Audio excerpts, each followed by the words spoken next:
Hey everyone, my name's Colin and you're watching What's the Buzz?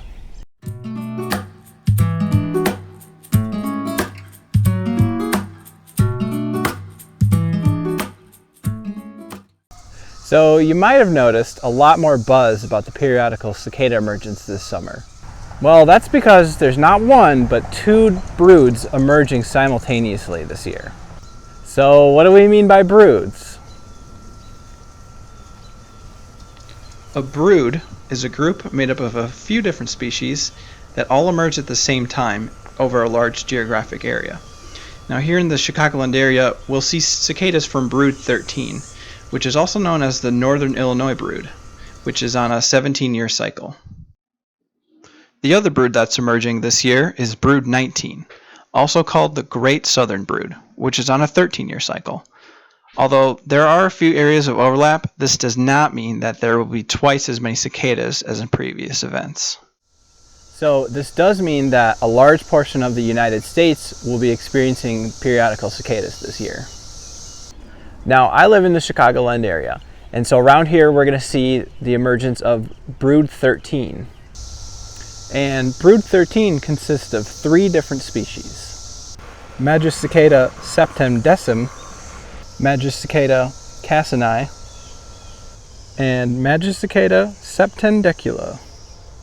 So interestingly, this co-emergence of these two broods has not happened in 221 years. That was back in 1803. Back then, the United States was still pretty young. We only had 15 states, the original 13 colonies, plus Kentucky and Tennessee. So recently, we were able to have a discussion about this year's emergence with Dr. Katie Dana, a cicada expert affiliated with the Illinois Natural History Survey. Thanks for taking the time to meet with us today and chat about the cicadas. Yeah, thanks for having me. Always happy to chat cicadas. So let's just start off. Why do they stay underground for so long? And why is it that 17 or 13-year periods? Right. It's a good question, and it actually has a really long evolutionary history behind it. So they during the glacial periods, during much cooler temperatures, they tended to be underground for longer. And in order to find their mates, they actually needed to synchronize. And so that synchrony help them to find another mate, right? So if you spread a population over a longer period of time, you need to make sure that when you come out, you're able to reproduce. So that's part of it. Another reason is because they are feeding on such a low nutrient food source. So it takes a long time to actually get bigger, right? And there's also the idea of predator avoidance. So if you're underground for a really long time and come up kind of randomly in a sense, predators won't be able to predict when you're going to come out. While they're underground, what are they feeding on exactly? So yeah, I mean, a lot of people think that they're dormant underground for that whole time, and that's not true. Right. They're actually actively feeding on plant roots. So they're feeding on xylem from the plants. Which is, very low in nutrient, as I mentioned before. And so while they're underground, are they able to move around very much, or do they kind of stick to like one tree root or plant, like one little area? I mean, it's a good question. There's I actually met with somebody once who was looking into the fossil record because there were some interesting trace fossils of, they think, were cicadas and that their activity underground. So there have been some studies that have shown that cicadas do move around underground. They have what we scientists call fossorial forelegs, which means that they're able to dig around. And so yeah, we think that they're still active. But how active is a really good question. It's hard to know what's happening underground without disturbing the system. That's really interesting. And so as far as how you talked about synchronization of when they emerge.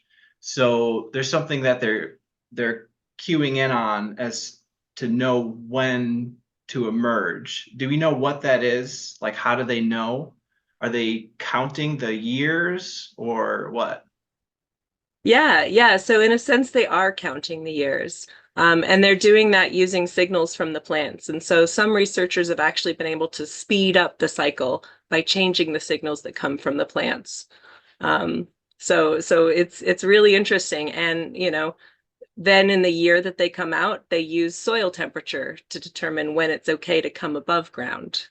So they're able to count due to the environmental cues from the plants. Um, so there's been occurrences where they like miscount, so to speak. Yeah, yeah. So we know that a certain percentage of the population is going to come out either 4 years or 1 year early, oftentimes. And in you know, the Northern Illinois brood, that's particularly there's a large number of them that come out early, and it's thought that this may be how they set up new broods. So if enough individuals come out early, um, it means that they could reproduce and create a new brood from that. And so, periodical cicadas are very dynamic, which means that, in terms of climate change and the impact of climate change on them, it's really difficult to determine what is that dynamic sort of life history and what is the impact from climate change in terms of their population changes, in terms of, warming climates and warming soil temperatures. And so, and these studies take a really long time to, actually come to fruition. So when we talk about overlapping broods, I know this year's really special, particular. There's two different broods that are sort of maybe not geographically overlapping a little bit, but it's kind of a once in a lifetime occurrence, right? Right. So, for Illinois in particular, this is just an incredible year, right? So you can see all 7 species of periodical cicadas, without leaving the state. And they are pretty close to each other. And so, and there are broods that do overlap. I'm still in the camp that, I do think some 13 years will meet some 17 years this year, even though we don't necessarily know. Um, and we know that these species between the broods can interbreed. The question is, will they interbreed in a natural system? And to what degree does that happen? And this is true. Even sometimes within a brood. So there's so many questions, and as scientists, we're still kind of working out the details of it all. What a time to be alive, right? Right, right. And so there's been a lot of talk about predator satiation. Can you explain a little bit about that strategy? Right. So when periodical cicadas come out, they come out in such huge numbers that predators can't eat them all, right? All of the predators can't eat them all, no matter how hard they try. There's some really incredible stories out there.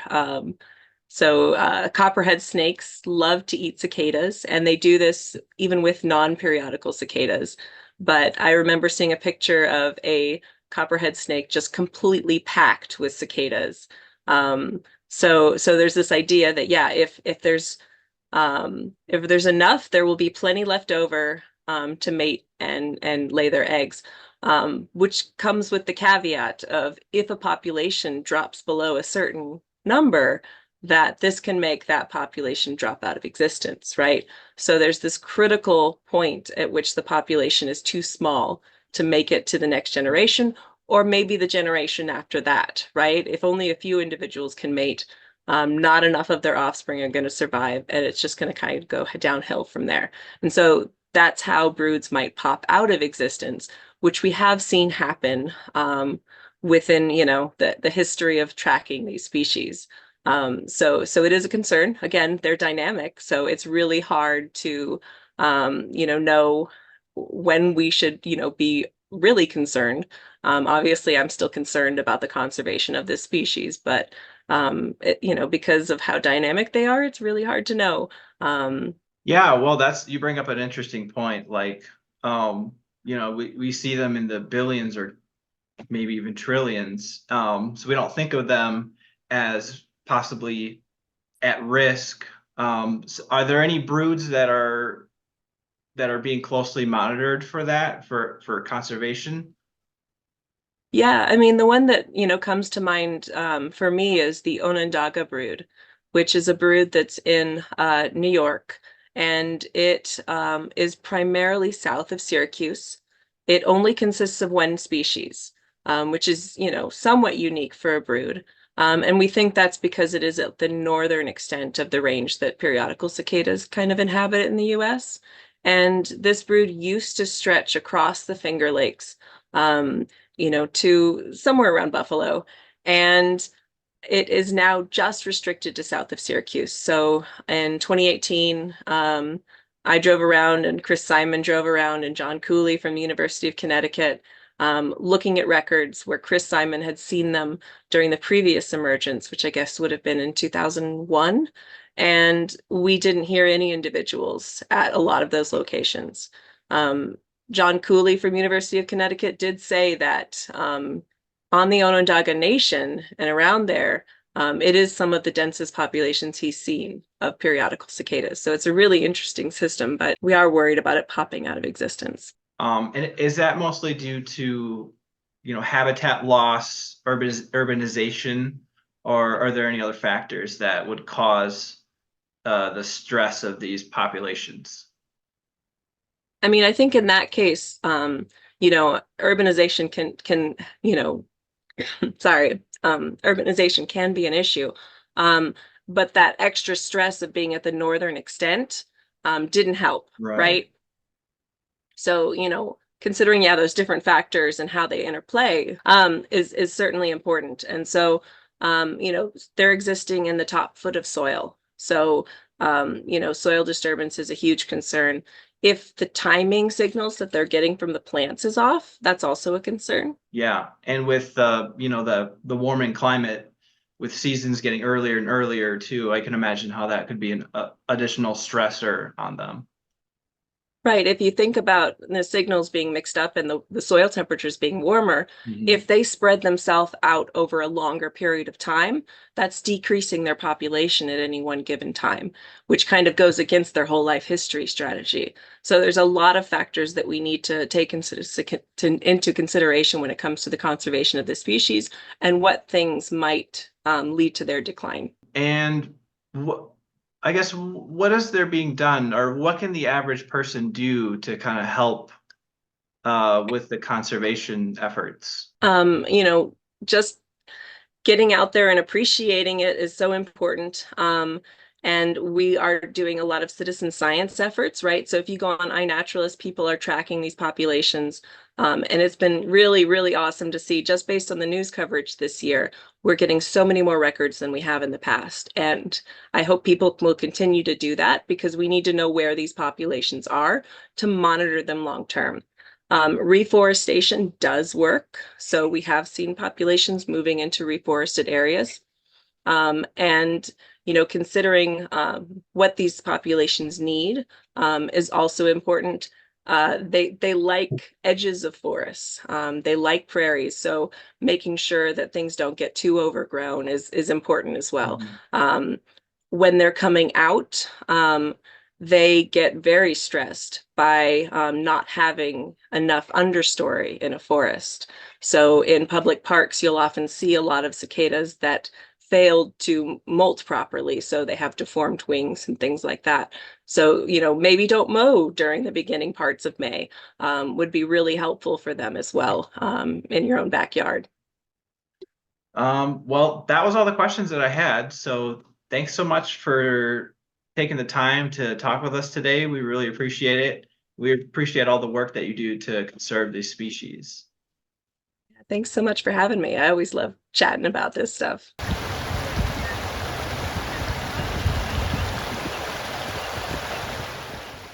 Hey folks, Andy here. So if you want to help out scientists who are studying cicadas, there's actually a really great app out there called Cicada Safari. It's a lot of fun and it has a lot of great information all about periodical cicadas. And you can find out where in your area, in your yard, or where in your neighborhood, or where you live, where all these cicadas can be found. So the Cicada Safari app has a ton of great information on it and probably will answer a lot of your questions that you have about cicadas.